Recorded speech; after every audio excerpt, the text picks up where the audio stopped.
Hi, Excursionists. It's me, Nari. I hope you enjoy this very special Christmas production. I thought it would be fun to have something we can all share leading up to the Christmas holiday. L.Frank Baum is a literary icon who introduced every one of us to the land of Oz. Please gather around with family and friends for this very special presentation of another of his wonderful stories, The Life and Adventures of Santa Claus.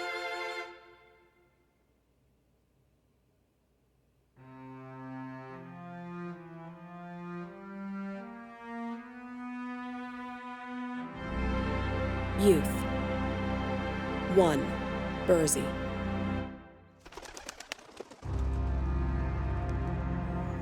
Have you heard of the great forest of Burzy? Nurse used to sing of it when I was a child. She sang of the big tree trunks standing close together, with their roots intertwining below the earth, and their branches intertwining above it. Of their rough coating of bark and queer, gnarled limbs. Of the bushy foliage that roofed the entire forest, save where the sunbeams found a path through which to touch the ground in little spots, and to cast weird and curious shadows over the mosses, the lichens, and the drifts of dried leaves. The forest of Burzy is mighty and grand and awesome to those who steal beneath its shade. Coming from the sunlit meadows into the mazes, it seems at first gloomy, then pleasant, and afterward filled with never-ending delights. For hundreds of years, it has flourished in all its magnificence. The silence of its enclosure unbroken, save by the chirp of busy chipmunks, the growl of wild beasts, and the song of birds. Nature peopled it in the beginning with fairies, knooks, ryls, and nymphs. As long as the forest stands, it will be a home, a refuge, and a playground to these sweet immortals who revel undisturbed in its depths. Civilization has never yet reached Burzy. Will it ever, I wonder?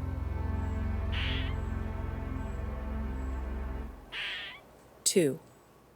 The Child of the Forest. Once, so long ago, our great-grandfathers could scarcely have heard it mentioned, there lived within the great forest of Burzy a wood nymph named Necile. She was closely related to the mighty Queen Zurline, and her home was beneath the shade of a wide-spreading oak. Once every year, on budding day, when the trees put forth their new buds, Necile held the golden chalice of Ak to the lips of the queen, who drank therefrom to the prosperity of the forest. You see, she was a nymph of some importance, and moreover, it is said she was highly regarded because of her beauty and grace. When she was created, she could not have told. Queen Zurline could not have told. The great Ak himself could not have told. It was long ago when the world was new, and nymphs were needed to guard the forest and to minister to the wants of the young trees. Then, on some day not remembered, Necile sprang into being, radiant, lovely, straight and slim as the sapling she was created to guard. Her hair was the color that lines a chestnut burr. Her eyes were blue in the sunlight and purple in the shade. Her cheeks bloomed with the faint pink that edges the clouds at sunset. Her lips were full red, pouting, and sweet. For costume, she adopted oak leaf green. All the wood nymphs dress in that color, and know no other so desirable. Her dainty feet were sandal-clad, while her head remained bare of covering other than her silken tresses. Necile's duties were few and simple. She kept hurtful weeds from growing beneath her trees and sapping the earth food required by her charges. She frightened away the gadgels, who took evil delight in flying against the tree trunks and wounding them so that they drooped and died from the poisonous contact. In dry seasons, she carried water from the brooks and pools and moistened the roots of her thirsty dependents. That was in the beginning. The weeds had now learned to avoid the forests where the wood nymphs dwelt. The loathsome gadgels no longer dared come nigh. The trees had become old and sturdy and could bear the drought better than when they were fresh sprouted. So Necile's duties were lessened and time grew laggard, while succeeding years became more tiresome and uneventful than the nymph's joyous spirit loved. Truly the forest dwellers did not lack amusement. Each full moon they danced in the royal circle of the queen. There were also the Feast of Nuts, the Jubilee of autumn tintings, the solemn ceremony of leaf shedding, and the revelry of budding day. But these periods of enjoyment were far apart and left many weary hours between. That a wood nymph should grow discontented was not thought of by Nasile's sisters. It came upon her only after many years of brooding. But when once she had settled in her mind that life was irksome, she had no patience with her condition, and longed to do something of real interest and to pass her days in ways hitherto undreamed of by forest nymphs. The law of the forest alone restrained her from going forth in search of adventure. While this mood lay heavy upon pretty Nasile, it chanced that the great Ak visited the forest of Burzee and allowed the wood nymphs, as was their wont, to lie at his feet and listen to the words of wisdom that fell from his lips. Ak is the master woodsman of the world. He sees everything and knows more than the sons of men. That night he held the queen's hand, for he loved the nymphs as a father loved his children, and Nasile lay at his feet with many of her sisters and earnestly hearkened as he spoke. "We live so happily, my fair ones, in our forest glades," said Ak, stroking his grizzled beard thoughtfully, "that we know nothing of the sorrow and misery that fall to the lot of those poor mortals who inhabit the open spaces of the earth. They are not of our race, it is true, yet compassion well befits beings so fairly favored as ourselves. Often, as I pass by the dwellings of some suffering mortal, I am tempted to stop and banish the poor thing's misery. Yet, suffering in moderation is the natural lot of mortals, and it is not our place to interfere with the laws of nature." "Nevertheless," said the fair queen, nodding her golden head at the master woodsman, "it would not be a vain guess that Ak has often assisted these hapless mortals." Ak smiled.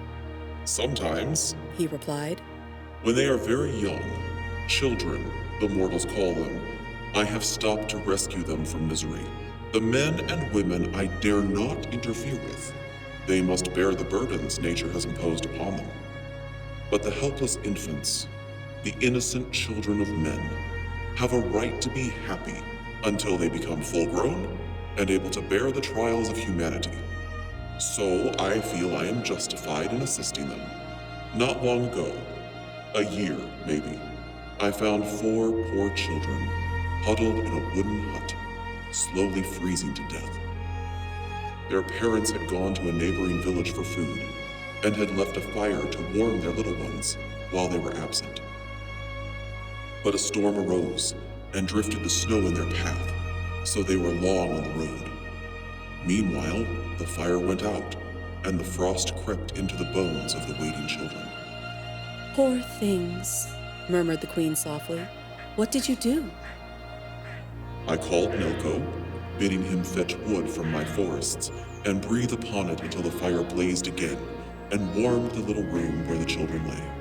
Then they ceased shivering and fell asleep until their parents came." "I'm glad you did thus," said the good queen, beaming upon the master, and Nasile, who had eagerly listened to every word, echoed in a whisper, "I too am glad." "And this very night," continued Ak, "as I came to the edge of Burzee, I heard a feeble cry, which I judged came from a human infant. I looked about me and found, close to the forest, a helpless babe, lying quite naked upon the grasses and wailing piteously. Not far away, screened by the forest, crouched Shigra, the lioness, intent upon devouring the infant for her evening meal." "What did you do, Ak?" asked the queen, breathlessly. "Not much, being in a hurry to greet my nymphs. But I commanded Shigra to lie close to the babe, and to give it her milk to quiet its hunger. And I told her to send word throughout the forest to all beasts and reptiles that the child should not be harmed." "I'm glad you did thus," said the good queen again, in a tone of relief. But this time, Nasile did not echo her words, for the nymph, filled with a strange resolve, had suddenly stolen away from the group. Swiftly, her lithe form darted through the forest paths until she reached the edge of the mighty Burzee, when she paused to gaze curiously about her. Never until now had she ventured so far, for the law of the forest had placed the nymphs in its inmost depths. Nasile knew she was breaking the law, but the thought did not give pause to her dainty feet. She had decided to see with her own eyes this infant Ak had told of, for she had never yet beheld a child of man. All the immortals are full grown. There are no children among them. Peering through the trees, Necile saw the child lying on the grass. But now it was sweetly sleeping, having been comforted by the milk drawn from Shigra. It was not old enough to know what peril means. If it did not feel hunger, it was content. Softly the nymph stole to the side of the babe and knelt upon the sward, her long robe of rose-leaf color spreading about her like a gossamer cloud. Her lovely countenance expressed curiosity and surprise, but most of all, a tender womanly pity. The babe was a newborn, chubby and pink. It was entirely helpless. While the nymph gazed, the infant opened its eyes and smiled upon her, and stretched out 2 dimpled arms. In another instant, Necile had caught it to her breast and was hurrying with it through the forest paths.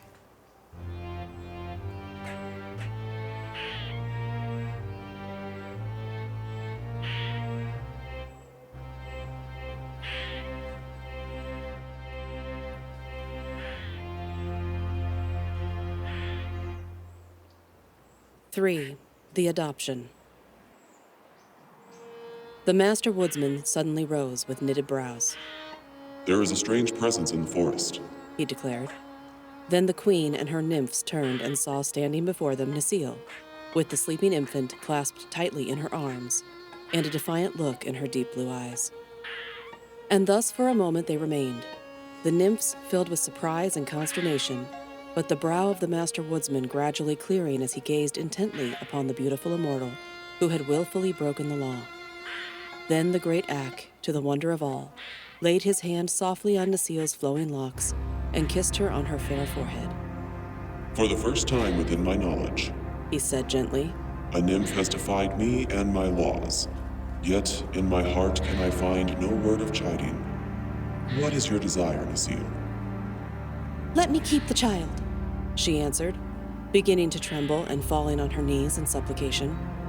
Here, in the forest of Burzy, where the human race has never yet penetrated? Questioned Ak. "Here, in the forest of Burzy," replied the nymph boldly. "It is my home, and I am weary for lack of occupation. Let me care for the babe. See how weak and helpless it is. Surely it cannot harm Burzy, nor the master woodsman of the world." But the law, child, the law! Cried Ak sternly. "The law is made by the master woodsman," returned Necile. "If he bids me care for the babe he himself has saved from death, who in all the world dare oppose me?" Queen Zerline, who had listened intently to this conversation, clapped her pretty hands gleefully at the nymph's answer. "Oh, you are fairly trapped, O Ak," she exclaimed, laughing. "Now, I pray you, give heed to Necile's petition." The woodsman, as was his habit when in thought, stroked his grizzled beard slowly. Then he said, She shall keep the babe, and I will give it my protection. But I warn you all that this is the first time I have relaxed the law, so shall it be the last time. Never more to the end of the world shall a mortal be adopted by an immortal. Otherwise, would we abandon our happy existence for one of trouble and anxiety. Good night, my nymphs. Then Ak was gone from their midst, and Necile hurried away to her bower to rejoice over her new-found treasure. 4. Claus. Another day found Necile's bower the most popular place in the forest. The nymphs clustered around her and the child that lay asleep in her lap, with expressions of curiosity and delight. Nor were they wanting in praises for the great Ak's kindness in allowing Necile to keep the babe and to care for it. Even the queen came to peer into the innocent childish face and to hold a helpless, chubby fist in her own fair hand. "What shall we call him, Necile?" she asked, smiling. "He must have a name, you know." "Let him be called Claus," answered Necile, "for that means little one." "Rather let him be Neclaus," returned the queen, "for that will mean Necile's little one." The nymphs clapped their hands in delight, and Neclaus became the infant's name, although Necile loved to call him Claus, and in after days many of her sisters followed her example. Necile gathered the softest moss in all the forest for Claus to lie upon, and she made his bed in her own bower. Of food the infant had no lack. The nymphs searched the forest for bell udders, which grow upon the go tree, and when opened are found to be filled with sweet milk. And the soft-eyed does willingly gave a share of their milk to support the little stranger, while Shigra, the lioness, often crept stealthily into Nasiel's bower and purred softly as she lay beside the babe and fed it. So the little one flourished and grew big and sturdy day by day, while Nasiel taught him to speak and to walk and to play. His thoughts and words were sweet and gentle, for the nymphs knew no evil, and their hearts were pure and loving. He became the pet of the forest, for Act's decree had forbidden beast or reptile to molest him, and he walked fearlessly wherever his will guided him. Presently, the news reached the other immortals that the nymphs of Burzee had adopted a human infant, and that the act had been sanctioned by the great Ak. Therefore, many of them came to visit the little stranger, looking upon him with much interest. First, the Ryls, who are first cousins to the wood nymphs, although so differently formed. For the Ryls are required to watch over the flowers and plants as the nymphs watch over the forest trees.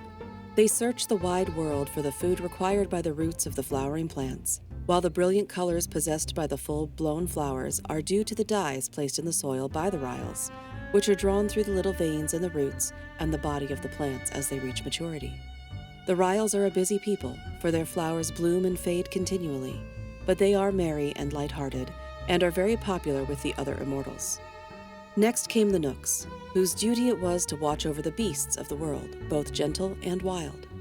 The Nooks have a hard time of it, since many of the beasts are ungovernable and rebel against restraint. But they know how to manage them after all, and you will find that certain laws of the Nooks are obeyed by even the most ferocious animals. Their anxieties make the Nooks look old and worn and crooked, and their natures are a bit rough from associating with wild creatures continually. Yet they are most useful to humanity and to the world in general, as their laws are the only laws the forest beasts recognize, except those of the Master Woodsman. Then there were the fairies, the guardians of mankind, who were much interested in the adoption of Claus, because their own laws forbade them to become familiar with their human charges.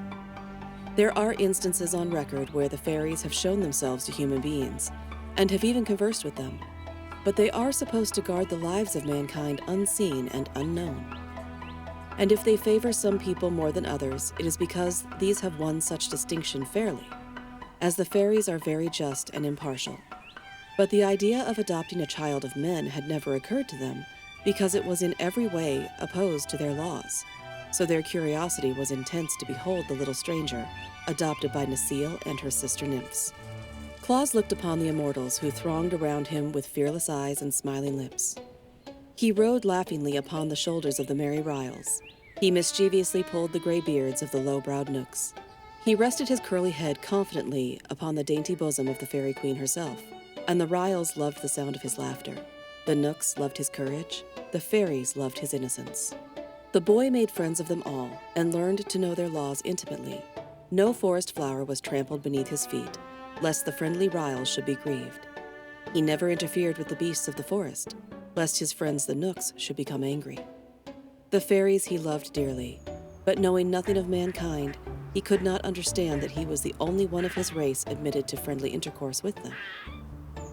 Indeed, Claus came to consider that he alone, of all the forest people, had no like or fellow. To him, the forest was the world. He had no idea that millions of toiling, striving human creatures existed, and he was happy and content.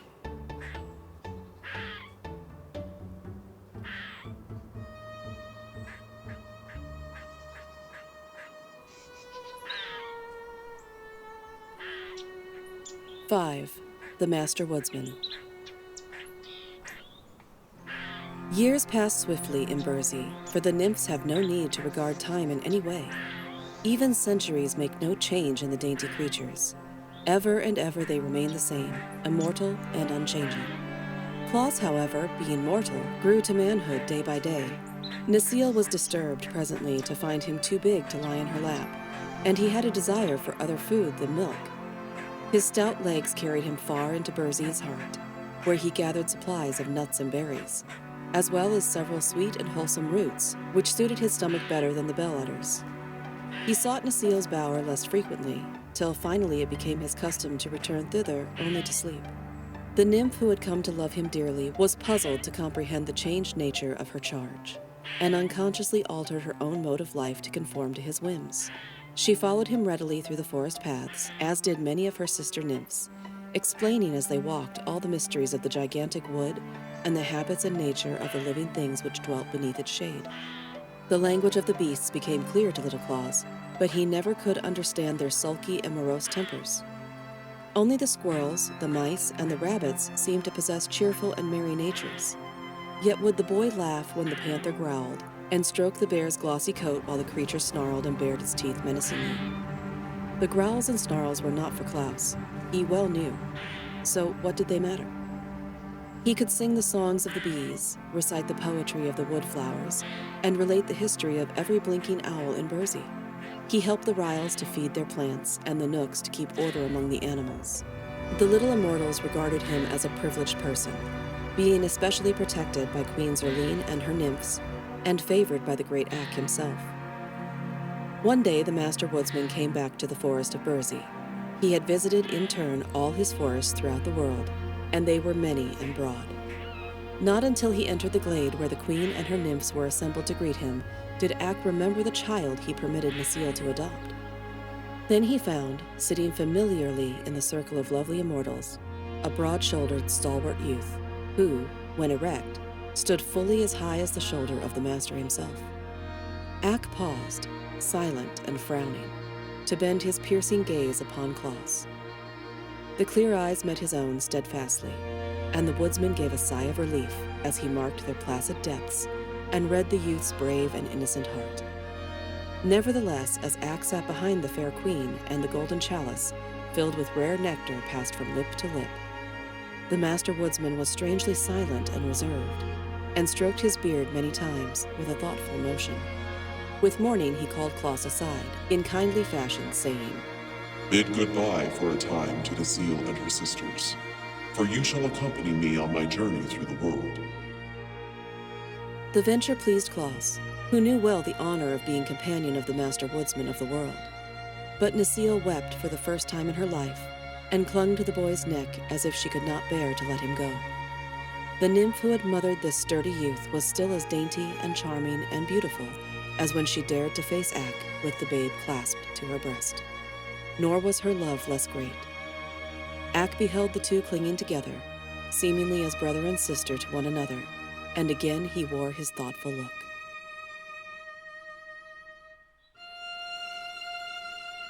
Six. Claus discovers humanity. Taking Claus to a small clearing in the forest, the Master said, Place your hand upon my girdle and hold fast while we journey through the air. For now shall we encircle the world, and look upon many of the haunts of those men from whom you are descended. These words caused Claus to marvel, for until now he had thought of himself as the only one of his kind upon the earth. Yet in silence he grasped firmly the girdle of the great Ak, his astonishment forbidding speech. Then the vast forest of Burzee seemed to fall away from their feet, and the youth found himself passing swiftly through the air at a great height. Ere long there were spires beneath them, while buildings of many shapes and colors met their downward view. It was a city of men, and Ak, pausing to descend, led Claus to its enclosure. Said the Master, So long as you hold fast to my girdle, you will remain unseen by all mankind, though seeing clearly yourself. To release your grasp will be to separate yourself forever from me and your home in Burzee. One of the first laws of the forest is obedience, and Claus had no thought of disobeying the Master's wish. He clung fast to the girdle and remained invisible. Thereafter, with each moment passed in the city, the youth's wonder grew. He, who had supposed himself created differently from all others, now found the earth swarming with creatures of his own kind. Indeed, said Ak. The immortals are few, but the mortals are many. Claus looked earnestly upon his fellows. There were sad faces, gay and reckless faces, pleasant faces, anxious faces, and kindly faces, all mingled in puzzling disorder. Some worked at tedious tasks. Some strutted impudent conceit. Some were thoughtful and grave, while others seemed happy and content. Men of many natures were there, as everywhere, and Claus found much to please him and much to make him sad. But he especially noted the children, first curiously, then eagerly, then lovingly. Ragged little ones rolled in the dust of the streets, playing with scraps and pebbles. Other children, gaily dressed, were propped upon cushions and fed with sugar plums. Yet the children of the rich were not happier than those playing with the dust and pebbles, it seemed to Claus. Childhood is the time of man's greatest content, said Ak, following the youth's thoughts. 'Tis during these years of innocent pleasure that the little ones are most free from care. Tell me, said Claus, why do not all these babies fare alike? Because they are born in both cottage and palace, returned the master. The difference in the wealth of the parents determines the lot of the child. Some are carefully tended and clothed in silks and dainty linen. Others are neglected and covered with rags. Yet all seem equally fair and sweet, said Claus, thoughtfully. While they are babes, yes, agreed Ak. Their joy is in being alive, and they do not stop to think. In after years, the doom of mankind overtakes them, and they find they must struggle and worry, work, and fret to gain the wealth that is so dear to the hearts of men. Such things are unknown in the forest where you were reared. Claus was silent a moment, then he asked, Why was I reared in the forest among those who are not of my race? Then Ak, in a gentle voice, told him the story of his babyhood, how he had been abandoned at the forest edge and left a prey to wild beasts, and how the loving nymph Necile had rescued him and brought him to manhood under the protection of the immortals. Yet I am not of them, said Claus musingly. You are not of them, returned the woodsman.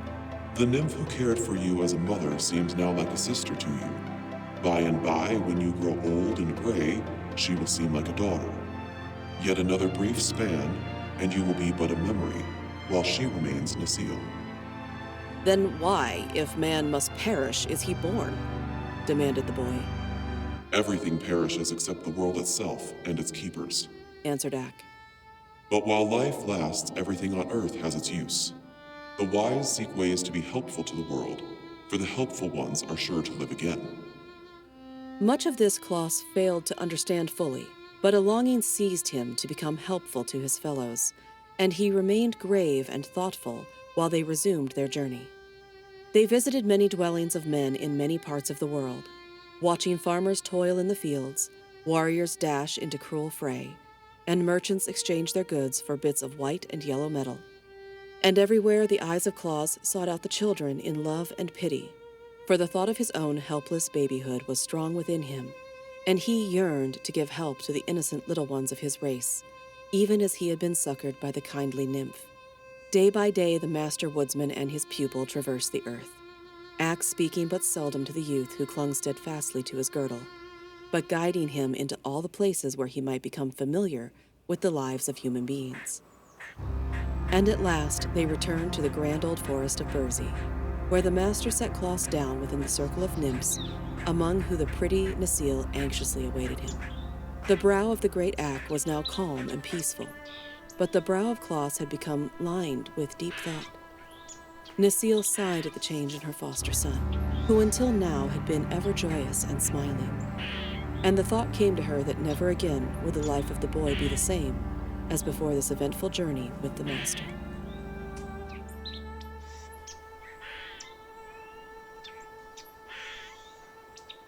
Seven. Claus leaves the forest.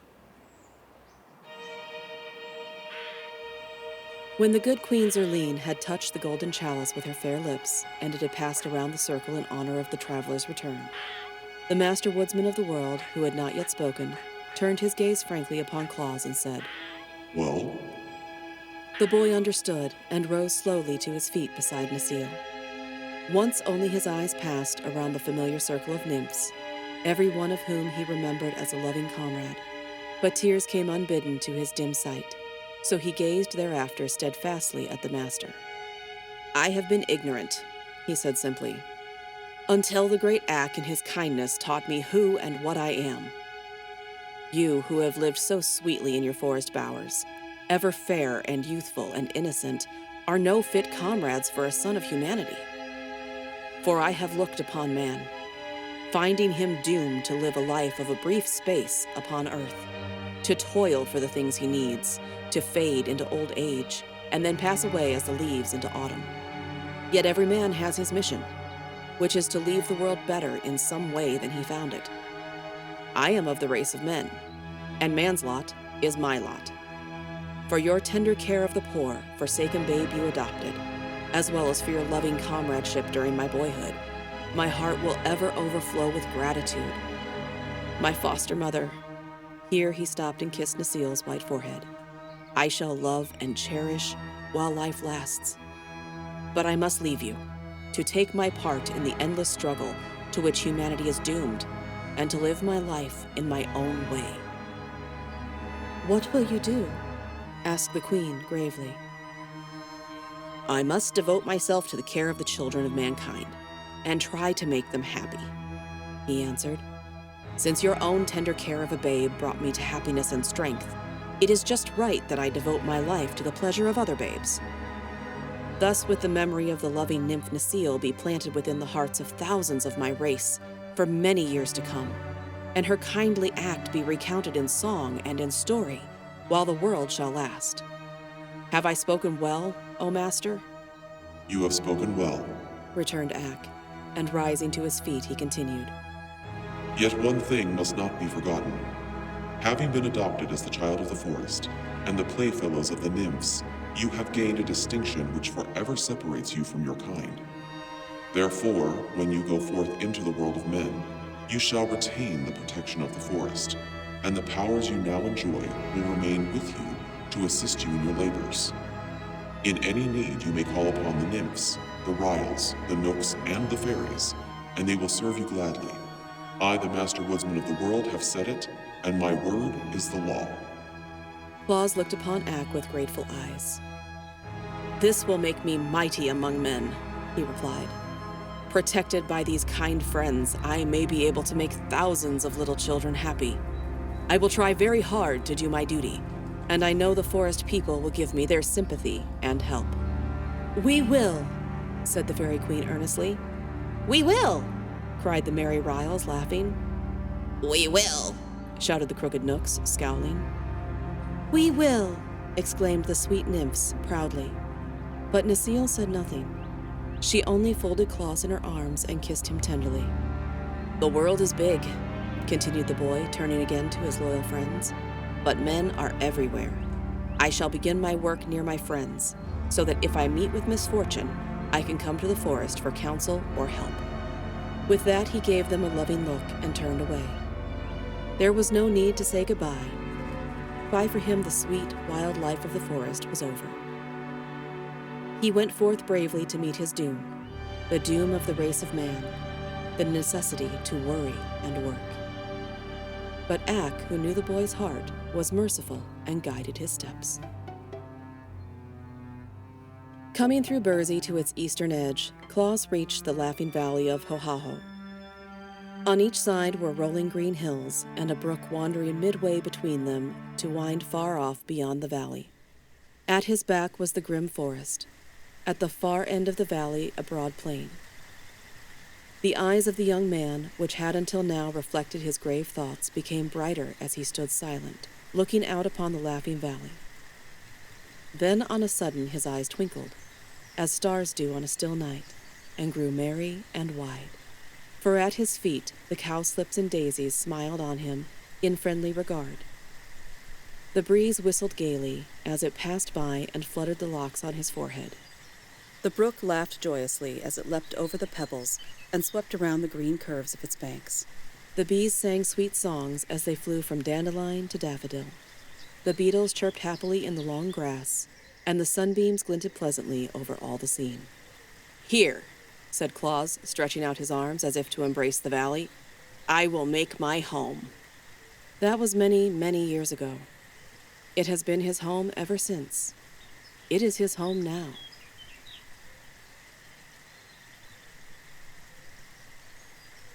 Thank you for joining me for the Into the Night Anthology podcast production of The Life and Adventures of Santa Claus by L.Frank Baum. All original music, editing, and sound design provided by Omen Hawk Studios. Thank you so much to Project Gutenberg for making public domain books such as this one accessible to everyone.